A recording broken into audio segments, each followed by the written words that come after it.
Selamat berjumpa kembali Bapak Ibu, saudari-saudara umat beriman terkasih dalam Tuhan. Selamat berhari Minggu, selamat merayakan Hari Raya Pentakosta. Turunnya Roh Kudus atas para rasul 50 hari setelah Yesus bangkit. Kita akan merenungkan kutipan Injil Yohanes bab 20 ayat 19 sampai 23. Kita dengarkan sabda Tuhan terlebih dahulu dalam nama Bapa dan Putra dan Roh Kudus. Amin. Pada hari pertama pekan itu, berkumpullah murid-murid Yesus di suatu tempat dengan pintu-pintu yang terkunci, karena mereka takut kepada para pemuka Yahudi. Pada waktu itu, datanglah Yesus berdiri di tengah-tengah mereka dan berkata, "Damai bagi kamu." Sesudah berkata demikian, Yesus menunjukkan tangan dan lambungnya kepada mereka. Murid-murid itu bersuka cita ketika mereka melihat Tuhan. Lalu kata Yesus sekali lagi, "Damai bagi kamu. Sama seperti Bapa mengutus aku, demikian juga sekarang aku mengutus kamu." Sesudah berkata demikian, Yesus menghembusi mereka dan berkata, "Terimalah Roh Kudus. Jika kamu mengampuni dosa orang, dosanya diampuni. Dan jika kamu menyatakan dosa orang tetap ada, dosanya tetap ada." Demikianlah sabda Tuhan. Bapak Ibu saudari-saudara, umat beriman terkasih dalam Tuhan. Selamat merayakan Pentakosta sekali lagi. Dalam perikop Injil hari ini saudari-saudara, Yesus menghembusi para murid dengan seruan, "Terimalah Roh Kudus. Jika kamu mengampuni dosa orang, dosanya diampuni. Jika kamu mengatakan dosa orang tetap ada, dosanya tetap ada." Turunnya Roh Kudus sekaligus juga pemberian kuasa kepada para murid, kepada para rasul untuk mengampuni dosa. Tetapi baiklah saudara-saudari, kita melihat juga apa yang dikatakan Yesus sebelum mencurahkan Roh Kudus kepada para murid. Yesus mengatakan, "Sama seperti Bapa mengutus aku, demikian juga sekarang aku mengutus kamu." Turunnya Roh Kudus sekaligus juga pemberian kuasa atau otoritas untuk mengampuni dosa. Itu adalah dalam rangka untuk menjadi utusan, menjadi saksi, menjadi pelayan. Ada sebuah cerita pengalaman saudari-saudara yang terkasih. Seorang teman pernah bercerita tentang pembunuhan seorang gadis di depan pintu rumahnya ketika hendak keluar menutup pintu gerbang rumah. Peristiwa itu terjadi pada malam hari. Ketika si gadis berteriak minta tolong, tidak seorang pun berani keluar rumah. Tidak ada yang menolong. Karena takut menjadi korban. Herannya, saudari-saudara, semua tetangga itu punya pesawat telepon, punya HP, tapi tidak seorang pun berinisiatif memanggil bantuan, memanggil polisi. Keesokan harinya ketika polisi datang ke tempat kejadian perkara, tidak seorang pun juga mau menjadi saksi. Ketika bertanya kepada teman ini, kenapa tidak memanggil bantuan? Dia menjawab, "Saya takut menjadi saksi."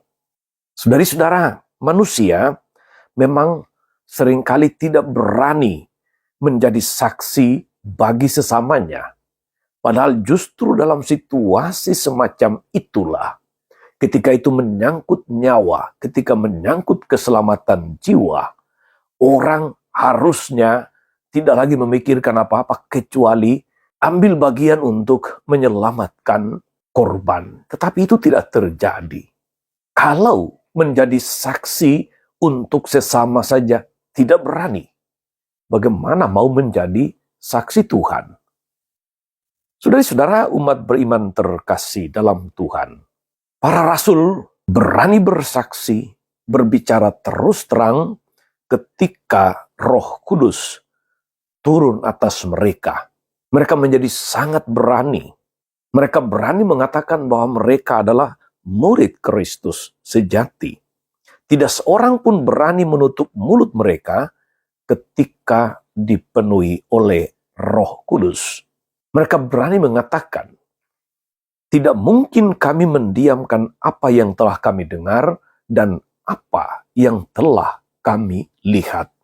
Pertanyaannya saudari-saudara, bagaimana dengan kita? Ada saat kita merasa takut mengakui iman kita kepada Kristus di depan umum. Takut berkata benar, takut menjadi saksi iman. Mengapa takut? Sebab kita takut menanggung resiko, takut menjadi korban, sebagaimana cerita di awal tadi. Karena kita takut kehilangan jabatan, kita takut kehilangan kehormatan, kita takut kehilangan pekerjaan, kita takut kehilangan jaminan hidup, kita takut kehilangan fasilitas, takut kehilangan akses, takut kehilangan proyek juga, dan macam-macam alasan takut lainnya. Kita lebih cenderung bersikap diam dan menjadi orang Kristen yang anonim. Yesus Kristus telah memberi kepercayaan penuh kepada para murid-Nya. Demikian pula kepada kita, saudari-saudara, kita yang beriman kepada Kristus, supaya berani menjadi saksi. Menjadi saksi Kristus di tengah dunia. Salah satu kuasa yang diturunkan kepada para murid dengan penghembusan Roh Kudus adalah kuasa mengampuni.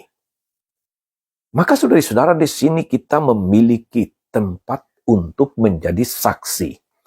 Saksi kasih, saksi pengampunan. Dengan Roh Kudus yang dicurahkan ke atas kita, saudari-saudara, kita dimampukan untuk mengampuni yang bersalah kepada kita.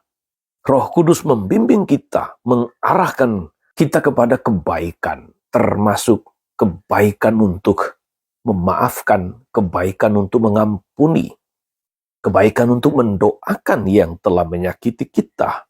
Bahkan dengan kuasa Roh Kudus, musuh pun berani kita ampuni dan kita kasihi. Maka saudari-saudara umat beriman terkasih, Pentakosta bukan sekedar perayaan turunnya Roh Kudus, melainkan sebuah babak baru di dalam karya pelayanan. Itulah saatnya seorang Kristiani tampil di depan menjadi saksi, menjadi pewarta Injil, menjadi pewarta kabar baik di tengah dunia. Itulah saatnya ketika seorang Kristiani menerima tugas yang lebih berat dengan komitmen penuh. Itulah saatnya seorang Kristiani menunjukkan kedewasaan imannya, bukan hanya dalam hal fisik, melainkan dalam pikiran, dalam kata dan perbuatan. Saat Pentakosta, saudari-saudara, adalah saat untuk bertindak nyata dalam bimbingan Roh Kudus. Roh Kudus itulah yang memampukan kita melakukan tugas mewartakan kerajaan Allah di dunia, menginspirasi, menuntun, mengarahkan kita untuk melakukan hal-hal yang baik bagi banyak orang. Bacaan kedua hari ini meneguhkan kita bahwa ada rupa-rupa karunia tetapi satu roh. Ada macam-macam karunia tetapi tujuannya untuk pelayanan. Karena itu saudara-saudari, moga-moga dengan segala karunia yang diberikan kepada kita masing-masing secara unik, secara istimewa, mengingatkan kita bahwa Tuhan menitipkan itu semua bukan untuk diri sendiri, tetapi untuk melayani banyak orang, untuk menjadi saksi kasih dan kebaikan Tuhan di tengah dunia, untuk menjadi berkat bagi sesama. Semoga perayaan Pentakosta saudara-saudari meneguhkan kembali komitmen iman kita bahwa turunnya Roh Kudus adalah kesempatan bagi kita untuk bersaksi dalam segala macam karya, dalam segala macam bentuk pelayanan untuk kebaikan banyak orang. Tuhan Yesus memberkati. Amin. Tuhan Yesus Kristus, kami bersyukur atas peristiwa Pentakosta turunnya Roh Kudus atas para rasul. Terima kasih atas pencurahan Roh Kudus ini. Semoga Roh Kudus membimbing kami untuk berani bersaksi, berani mengampuni, berani melayani orang, berani untuk menjadi berkat bagi siapapun. Terpujilah Engkau Tuhan sepanjang segala masa. Amin.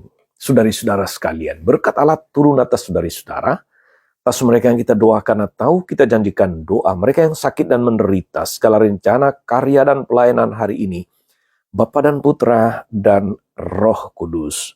Amin. Tetap sehat, teruslah menjadi berkat.